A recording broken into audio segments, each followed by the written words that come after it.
Chapter 6. For the Love of a Man. When John Thornton froze his feet in the previous December, his partners had made him comfortable and let him to get well, going on themselves up the river to get out of raft of saw logs for Dawson. He was still limping slightly at the time he rescued Buck, but with the continued warm weather, even the slight limp left him. And here, lying by the riverbank, through the long spring days, watching the running water, listening lazily to the songs of birds and the hum of nature, Buck slowly won back his strength. A rest comes very good after one has traveled 3,000 miles, and it must be confessed that Buck's waxed lazy as his wounds healed, his muscles swelled out, and the flesh came back to cover his bones. For that matter, they were all loafing, Buck, John Thornton, and Skeet and Nig, waiting for the raft to come that was to carry them down to Dawson. Skeet was a little Irish setter who early made friends with Buck, who, in a dying condition, was unable to resent her first advances. She had the doctor trait which some dogs possess, and as a mother cat washes her kittens, so she washed and cleansed Buck's wounds. Regularly, each morning after he had finished his breakfast, she performed her self-appointed task, till he came to look for her ministrations as much as he did for Thornton's. Nig, equally friendly, though less demonstrative, was a huge black dog, half bloodhound and half deerhound, with eyes that laughed and a boundless good nature. To Buck's surprise, these dogs manifested no jealousy toward him. They seemed to share the kindliness and largeness of John Thornton. As Buck grew stronger, they enticed him into all sorts of ridiculous games in which Thornton himself could not forbear to join. And in this fashion, Buck romped through his convalescence and into a new existence. Love, genuine, passionate love, was his for the first time. This he had never experienced at Judge Miller's down in the sun-kissed Santa Clara Valley. With the judge's sons hunting and tramping, it would have been a working partnership. With the judge's grandsons, a sort of pompous guardianship, and with the judge himself, a stately and dignified friendship. But love, that was feverish and burning. That was adoration. That was madness. It had taken John Thornton to arouse. This man had saved his life, which was something, but further, he was the idle master. Other men saw to the welfare of their dogs from a sense of duty and business expediency. He saw to the welfare of his as if they were his own children, because he could not help it. And he saw further. He never forgot a kindly greeting or a cheering word, and to sit down for a long talk with them, gas he called it, was as much his delight as theirs. He had a way of taking Buck's head roughly between his hands and resting his own head upon Buck's, of shaking him back and forth, the while calling him ill names that to Buck were love names. Buck knew no greater joy than that rough embrace and the sound of murmured oaths. And at each jerk back and forth, it seemed that his heart would be shaken out of his body so greatly with its ecstasy. And when eyes released, he sprang to his feet, his mouth laughing, his eyes eloquent, his throat vibrant with unuttered sounds, and in that fashion remained without movement. John Thornton would reverently exclaim, "God, you can all but speak." Buck had a trick of love expression that was akin to hurt. He would often seize Thornton's hand in his mouth and close so fiercely that the flesh bore the impress of his teeth for some time afterwards. And as Buck understood the oaths to be love words, so the man understood the feigned bite of a caress. For the most part, however, Buck's love was expressed in adoration. While he went wild with happiness when Thornton touched him or spoke to him, he did not seek these tokens. Unlike Skeet, who was wont to shove her nose under Thornton's hand and nudge till petted, or Nig, who wound stock up and rest his great head on Thornton's knee, Buck was content to adore at a distance. He would lie by the hour, eager, alert at Thornton's feet, looking up into his face, dwelling upon it, studying it, following with keenest interest each fleeting expression, every moment or change of feature. Or, as chance might have it, he would lie farther away, to the side or rear, watching the outlines of the man and the occasional movements of his body, and often such was the communion in which they lived, the strength of Buck's gaze would draw John Thornton's head around, and he would return the gaze without speech, his heart shining out of his eyes as Buck's heart shone out. For a long time after his rescue, Buck did not like Thornton to get out of his sight. From the moment he left the tent to when he entered it again, Buck would follow at his heels. His transient master since he had come into the Northland, had breed in him a fear that no master could be permanent. He was afraid that Thornton would pass out of his life as Perrault and Francois and the Scotch half-breed had passed out. Even in the night, in his dreams, he was haunted by his fears. At such times, he would shake off sleep and creep through the chill to the flap of the tent, where he would stand and listen to the sound of his master's breathing. But in spite of his great love, he bore John Thornton, which seemed to bespeak of soft civilizing influence, the strain of the primitive, which the Northland had aroused in him, remained alive and active. Faithfulness and devotion, things born of fire and roof, were his, yet he retained his wildness and willingness. He was a thing of the wild, came in from the wild to sit by John Thornton's fire, rather than a dog of the sort Southland stamped with the marks of generations of civilization. Because of his very great love, he could not steal from this man, but from any other man in any other camp, he did not hesitate an instant, while the cunning with which he stole enabled him to escape detection. His face and body were scored by the teeth of many dogs, and he fought as fiercely as ever and more shrewdly. Skeet and Nig were too good-natured for quarreling. Besides, they belonged to John Thornton. But the strange dog, no matter what the breed or valor, swiftly acknowledged Buck's supremacy and found himself struggling for life with a terrible antagonist. And Buck was merciless. He had learned well the law of club and fang, and he never forwent an advantage or drew back from a foe he had started on the way to death. He had lessened from Spitz and from chief fighting dogs of the police and mail, and knew there was no middle course. He must master or be mastered, while to show mercy was a weakness. Mercy did not exist in the primordial life. It was misunderstood for fear, and such misunderstandings made for death. Kill or be killed.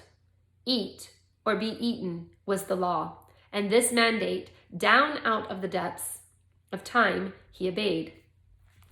He was older than the days he had seen and the breaths he had drawn. He linked the past with the present, and the eternity behind him throbbed through him in a mighty rhythm to which he swayed as the tides and seasons swayed. He sat by John Thornton's fire, a broad-breasted dog, white-fanged and long-furred, but behind him were the shades of all manner of dogs, half-wolves and wild wolves, urgent and prompting, tasting the savor of the meat he ate, thirsting for the water he drank, scenting the wind with him, listening with him, and telling him the sounds made by the wildlife in the forest, dictating his moods, directing his actions, laying down to sleep with him when he lay down, and dreaming with him and beyond him, and becoming themselves the stuff of his dreams. So peremptorily did these shades beckon him that each day mankind and the claims of mankind slipped farther from him. Deep in the forest a call was sounding, and as often as he heard this call, mysteriously thrilling and luring, he felt compelled to turn his back upon the fire and the beaten earth around it, and to plunge into the forest. And on, he knew not where or why, nor did he wonder where or why, the call sounding imperiously. Deep in the forest. But as often as he gained the soft, unbroken earth and the green shade, the love for John Thornton drew him back to the fire again. Thornton alone held him. The rest of mankind was as nothing. Chance travelers might praise or pet him, but he was cold under it all, and from a too demonstrative man, he would get up and walk away. When Thornton's partners, Hans and Pete, arrived on the long-expected raft, Buck refused to notice them till he learned they were close to Thornton. After that, he tolerated them in a passive sort of way, accepting favors from them as though he favored them by accepting. They were of the same large type as Thornton, living close to the earth, thinking simply and seeing clearly. And ere they swung the raft into the big eddy by the sawmill at Dawson, they understood Buck and his ways, and did not insist upon any intimacy such as obtained by Skeet and Nig. For Thornton, however, his love seemed to grow and grow. He alone among men could put a pack upon Buck's back in a summer traveling. Nothing was too great for Buck to do when Thornton commanded. One day they had grub stacked themselves from the proceeds of the raft and left Dawson for the headwaters of Tanana. The men and dogs were sitting on the crest of the cliff, which fell away, straight down, to naked bedrock 300 feet below. John Thornton was sitting near the edge, Buck at his shoulder. A thoughtless whim seized Thornton, and he drew the attention of Hans and Pete to the experiment he had in mind. "Jump, Buck," he commanded, sweeping his arm out and over the chasm. The next instant, he was grappling with Buck on the extreme edge, while Hans and Pete were dragging them back into safety. "It's uncanny," Pete said, after it was over and they had caught their speech. Thornton shook his head. "No, it is splendid. It is terrible, too. Do you know, it sometimes makes me afraid." "I'm not hankering to be the man that lays hand on you while he's around," Pete announced conclusively, nodding his head toward Buck. "By jingo," was Hans' contribution. "Not mineself either." It was a circle city, ere the year was out, that Pete's apprehensions were realized. Black Burton, a man evil-tempered and malicious, had been picking a quarrel with a tenderfoot at the bar when Thornton stepped good-naturedly between. Buck, as was his custom, was lying in a corner, head on paws, watching his master's every action. Burton struck out, without warning, straight from the shoulder. Thornton was sent spinning and saved himself from falling off only by clutching the rail of the bar. Those who were looking on heard what was neither bark nor yelp, but a something which is best described as a roar, and they saw Buck's body rise up in the air as he left the floor from Burton's throat. The man saved his life by instinctively throwing out his arm, but as he hurled backward to the floor with Buck on top of him, Buck loosened his teeth from the flesh of the arm and drove in again for the throat. This time the man succeeded only in partly blocking, and his throat was torn open. Then the crowd was upon Buck, and he was driven off. But while a surgeon checked the bleeding, he prowled up and down, growling furiously, attempting to rush in, and being forced back by an array of hostile clubs. A miners' meeting, called on the spot, decided that the dog had sufficient provocation and Buck was discharged. But his reputation was made, and from that day his name spread through every camp in Alaska. Later on, in the fall of the year, he saved John Thornton's life in quite another fashion.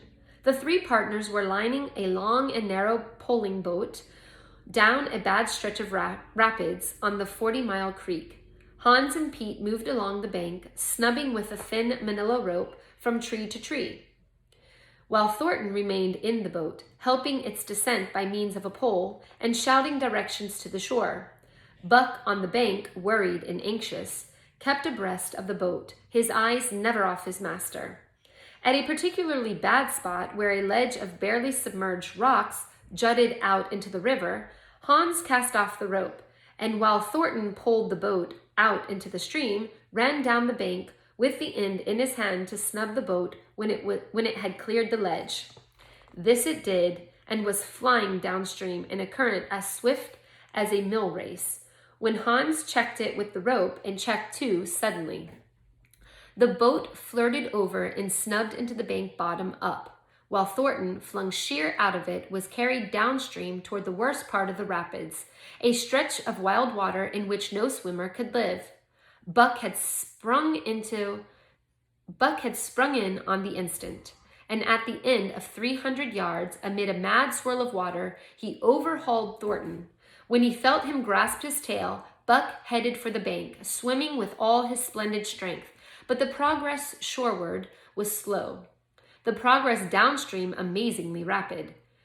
From below came the fatal roaring, where the wild current went wider and was rent in shreds and sprayed by the rocks, which thrust through like the teeth of an enormous comb. The suck of the water as it took the beginning of the last steep pitch was frightful, and Thornton knew that the shore was impossible. He scraped furiously over a rock, bruised across a second, and struck a third with crushing force. He clutched its slippery top with both hands, releasing Buck, and above the roar of the churning water shouted, "Go, Buck, go!" Buck could not hold his own and swept on downstream, struggling desperately but unable to win back. When he heard Thornton's command repeated, he partly reared out of the water, throwing his head high as though for a last look, then turned obediently toward the bank. He swam powerfully and was dragged ashore by Pete and Hans at the very point where swimming ceased to be possible and destruction began.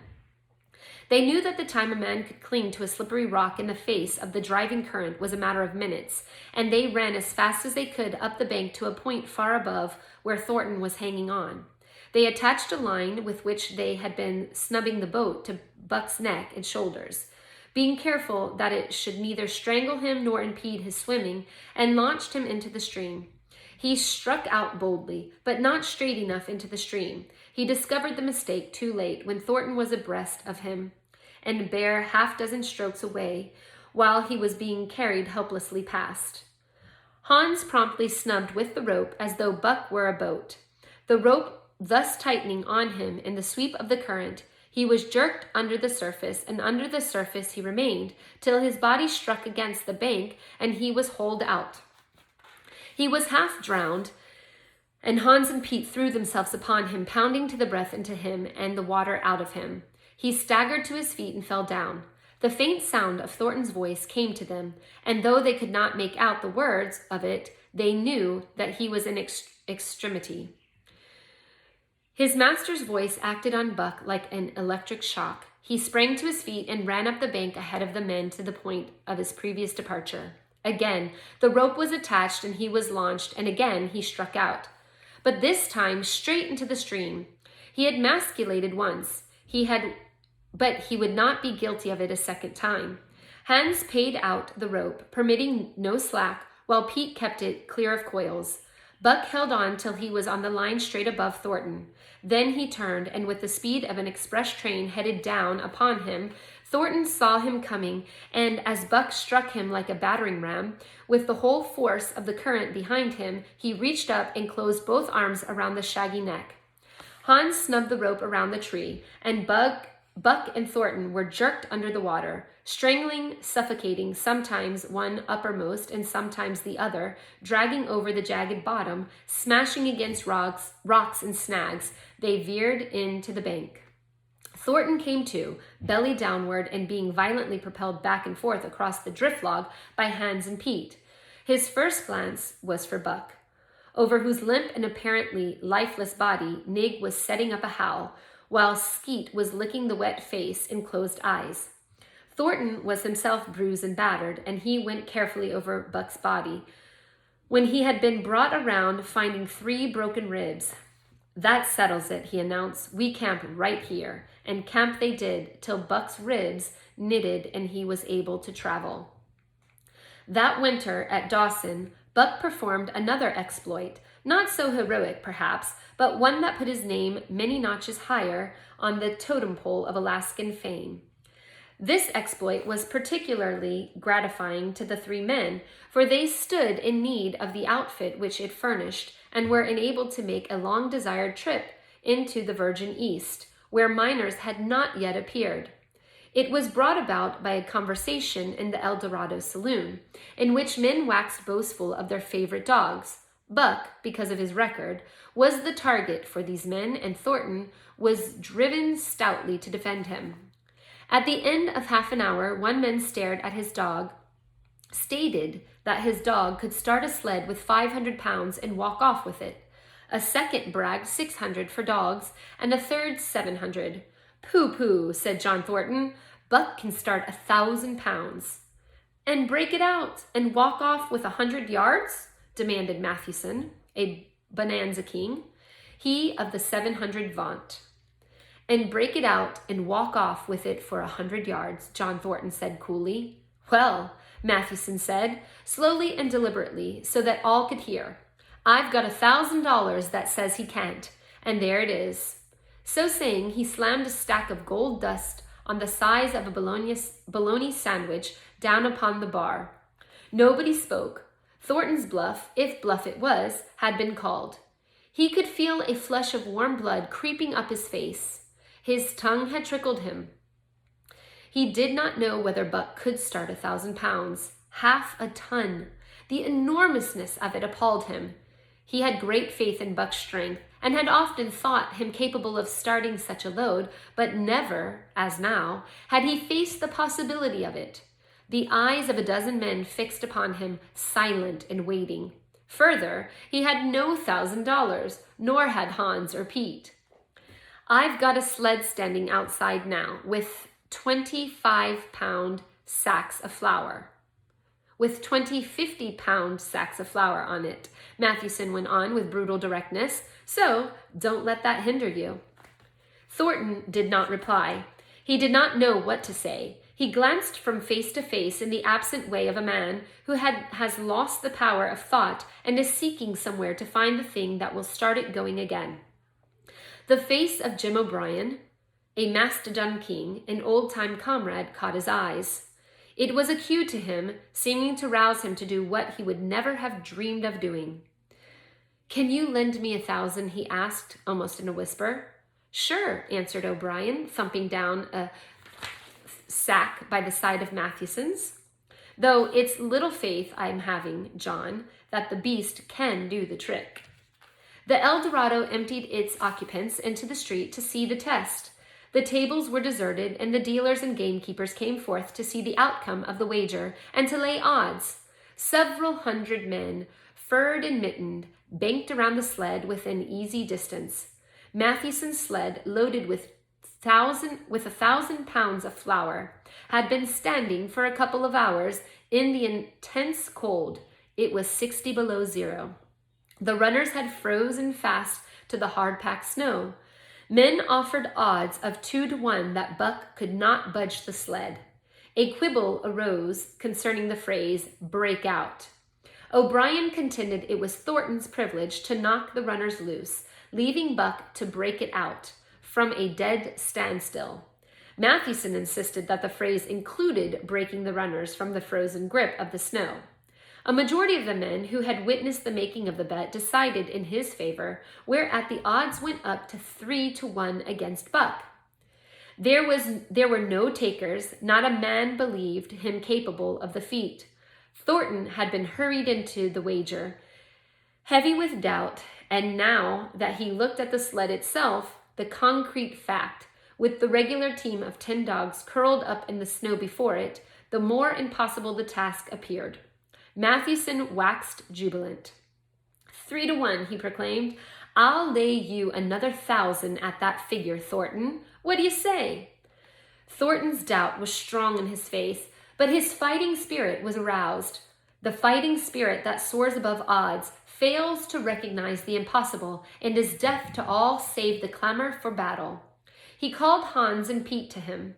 Their sacks were slim, and with his own, the 3 partners could rake together only $200.